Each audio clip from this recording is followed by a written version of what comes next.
This portion is brought to you by SM Supermalls. Pag-ibig Fun, lingkod pag-ibig, tapat na serbisyo mula sa puso.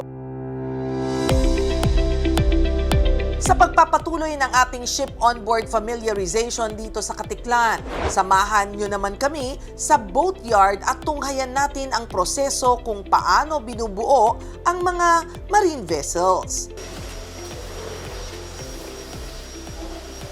Dito po kami nagsisimula bago po kami magpo-proceed sa production. Tapos pag nagkuha na po kami materials, diretso na po kami. Proceed po kami dito sa table, sa ating area po. Dito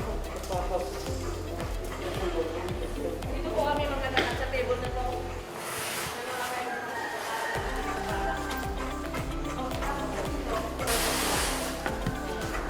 Yan po yung mga pano na gamitin po sa mga tamaran. Susunod na po dito. Ito po yung mga fiber mat na yan po yung mga GPS. Nakapanayam naman natin mula sa Suerte Grande, sina Engineer Rizalito S. Lanoy at General Manager R.V. Villar at ibinahagi nila ang proseso ng paggawa ng mga bangka mula sa design hanggang sa release. Uniform yung paglabas ba? Parang after finish and then magpipaint na lang kami, magpi-finishing na lang kami, then isa-sander and then air-repaint. Parang mabilis. And yung structure that you produce is for what? Passenger Ship? boat. Passenger boat. Yeah. For Boracay.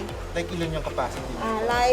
We have 70 to 80 packs, but now we are making only 49 packs. It's because of ISM. Yun ang standard. Yeah, standard. Usually, yung timeline Ilang ng months. contract, ilang months para matapos? Upon signing po, nagka-count na kami, it's 6 to 8 months, depend on the model. Kasi may tatlong model kami eh. So, depende yun. Actually, we have three different models. So, iba-iba yung price. We have, aging from 9 million, 10 million, and then the 12 million. Nasabi mo kanina about inspection delay.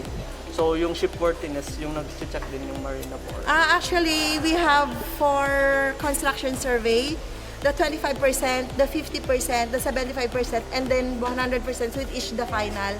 So after the final, ilo-launch namin. So that's the time, dyan kami mag-check ng seaworthiness, kung okay ba yung stability, ganon. And then that's the time, mag-start na sila, release ng ng certificates hanggang matapos. Sa molde, sa construction.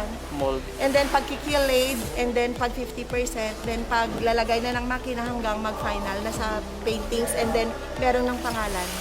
Actually ngayon may delayed na kami sa materials, which is yung molde namin sa party boat, di pa natapos. It's because of oil crisis. Kasi syempre kailangan natin mag-save energy. Yung mold po dun sa loob na structure, bali po ito na po yung product niya. Yung sa loob, di ba? Opo, itong pinaka-ibabaw po niya, yung structure po. Yan na po yun. Tapos itong hull na po na ito po yung mold niya. Gagano lang.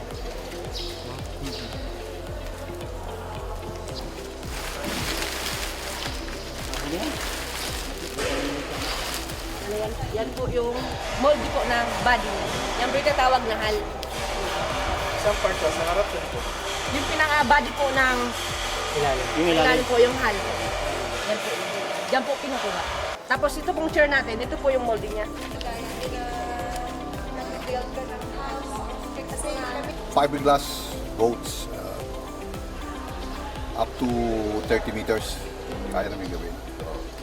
We have tatlong shed, tatlong facility, tatlong covered shed. Meron kami apat na crane.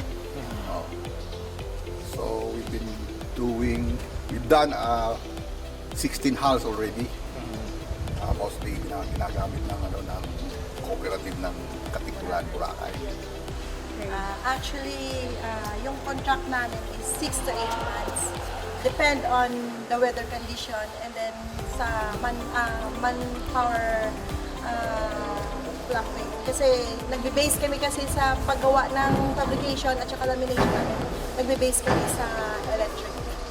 Ganun lang yung namin kaaway, yung weather at saka yung electric outage. Yung boat process. So, itong boat na to, it started with, of course, design. So, you design, and then you make the plug. Ito yung peculiar sa FRP construction. Gagawa ka muna ng plug. Yung plug is actually a hull.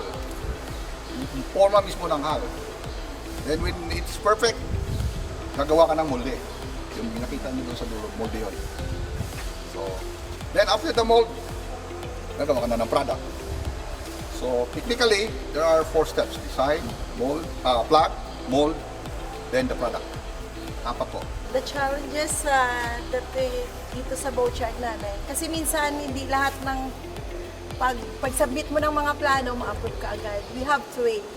And then we have to wait na i-release namin yung plano bago namin yung design. Ganun lang naman yung pinaka-challenge sa amin. Kasi hindi kami makagawa kung walang plano kasi may penalty. Ano pong nag-approve? Marina po.